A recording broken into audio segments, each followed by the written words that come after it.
This is problem 1563. It's on page 683. The rod BDE, which I've gone ahead and drawn here, is partially guided by a wheel at D, which rolls in a vertical track. Now I've only drawn half of it. I've drawn a skeleton diagram up here, so we really only need half of it to indicate the constraint of the motion. Knowing that at the instant shown the angular velocity of crank AB is 5 radians per second clockwise, and that the angle beta is 25 degrees, determine A, the angular velocity of the rod, and B, the velocity of point E. Now, in this problem, we have several bodies. We have body 1, which is ground. We have link AB, which I will call body 2, and link BDE, which I will call body 3. So we really only have 3 bodies. Body 1, 2, and 3. And to solve this problem, what I'm going to do is use the method of instant centers. So let me find the instant centers to begin with, and then we can continue. Now, obviously, since body 1 and body 2 have the same speed at this pair, that must be the instant center between body 1 and 2. Furthermore, bodies 2 and 3 have an instant center at this pin, so there's I23. Now, we found 2, 3, and 1, 2, but I12 must be on a line connecting the two. Now, where is it? Well, if you stop and think about it, you'll realize that basically this point on body BDE moves only vertically. Okay, so this point only has velocity in this direction. And what that really means, you can think of this as basically a pin and slot. And so the instant center between ground and body 3 has to be on a line. Now I12, excuse me, I'm sorry, I messed up. We found I12 and I marked off I13. I13 has to be on this line by the Kennedy-Arnold theorem, and it has to be on this line because of the nature of the motion of D. Okay, and so it's pretty obvious that instant center I13 is at that point, because that's the intersection of those two lines where I13 has to exist. Now I went ahead and made a sketch of this in SolidWorks because I didn't feel like dealing with the geometry, and got some distances, but the distances that are mainly needed are the distances between I13 and B. So this distance here is needed, and so I'll write it down here, I13 to I23, which I23 is at B. That distance from my SolidWorks calculations is 0.21131 meters or so. And then also we will need the distance from I13 out to E. Now, why do we need those distances? I'll show you that in just a minute. But I13 to E, that distance is not real trivial. I mean, it's easy, but it's easy to make a mistake on it, I guess I should say. Anyway, I use SolidWorks to do this, and it comes out to 0.64002 meters. Okay, so I should have plenty of precision there. So that's the solution to the geometry part of the problem. But that's not what we were asked to find. We were asked to find the angular speed.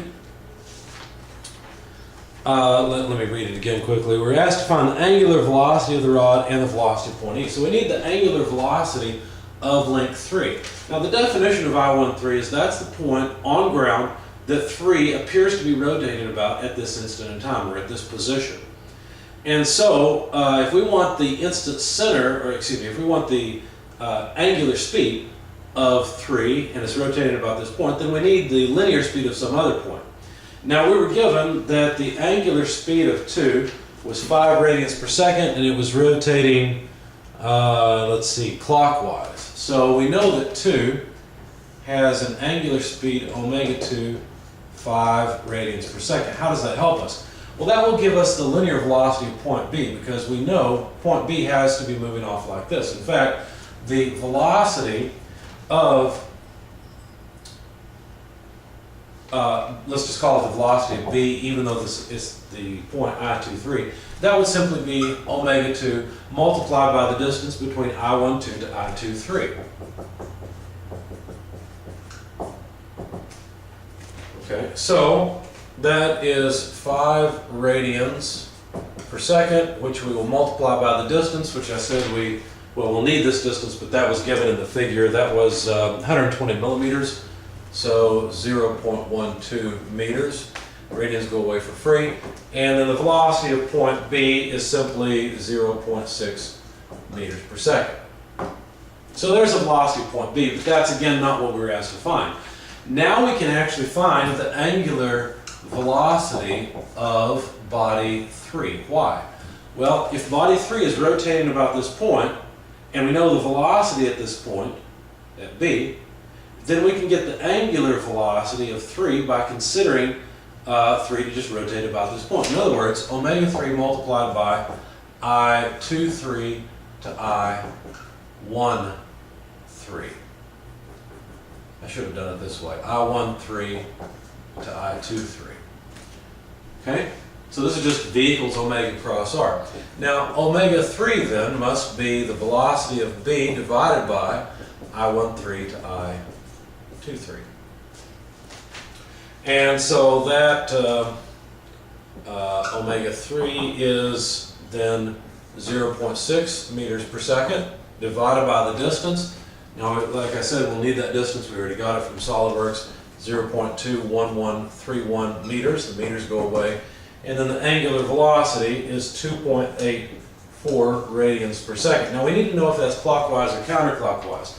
Now, it's pretty easy to see that if point B is moving in this direction to the right, and this is the instant center of body 3, then body 3 is rotating in a counterclockwise sense. But another way to see that is that I23 is between I13 and I12, which are the ground pivots for links 2 and 3. Therefore, link 2 and link 3 must rotate in opposite directions. Since link 2 rotates clockwise, then link 3 rotates counterclockwise. Okay, so there's one of the results that we were asked to find. The other question was, what is the velocity of point E? Well, that's pretty easy. If 3 is rotating about this instant center, then we just need this distance out to E and the angular speed of 3 about I13, and we can come up with the linear velocity of point E. So the linear velocity of point E is the angular speed of body 3 multiplied by the distance between I13 and E. Now, this is 2.84 radians per second. And the distance I13 to E from SolidWorks is 0.64002 meters. So the radians go away. And you can calculate that this is about 1.8173 meters per second. Now, it's up and to the right, obviously, because if link 3 is rotating in the counterclockwise sense, then the velocity would be perpendicular to this line between I13 and E. Now, again, I could go into SolidWorks, draw a line, and find its angle if I really wanted to, but I didn't bother. So they didn't ask for the velocity vector, they just asked for the velocity of point E, and I assume they meant magnitude.